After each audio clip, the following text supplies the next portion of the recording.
Over the years, I have witnessed this hostile communist country work to systematically take over our food supply chain. They have decades ago started buying our fertilizer companies, controlling our ability to access fertilizer, bring it into the United States. Then I watched them buy up our chemical companies as I worked on implementation of programs and policies at our state level and at the federal level. I watched us as we sold citizenship to Chinese Communist Party for investment into our processing systems, and now most of our processing facilities are owned by the Communist Party or Chinese government. Now they are coming for our land, and when they buy up our land, they will complete their chain of control of our food supply. Between 2010 and 2020, the Chinese Communist Party's holdings of ag land increased by 5,300%. Reports now show that China owns about 384,000 acres of U.S. ag land, valued at over $2 billion.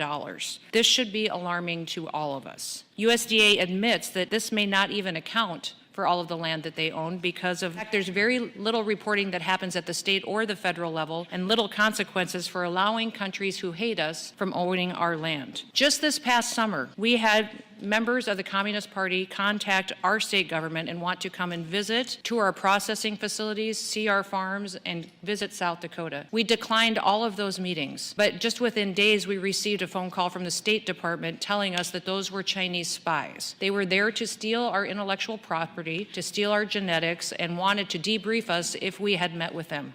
Thank God we did not. We were told they were there to help improve our trade relations, that they were there to improve our business and our exports, and instead they were there to steal from the United States of America. So the threat is very real to us every single day, what China is doing, and they have a 1,000-year plan to become the world-dominating power in the world, and the only thing standing in their way is America. Just this past summer, it was very clear to me when those Chinese spies were in our state that China wants to control us, and they want to do that by controlling our food supply. The Chinese Communist Party is not our friend, they're not our partner, and they're not our ally, they're our enemy. And they're a rapidly expanding national security threat that can't be ignored. So let me be clear, they are buying up our entire food supply chain, and when America can't feed itself and we rely on another country to feed us, it becomes a national security issue. The country that feeds us will control us.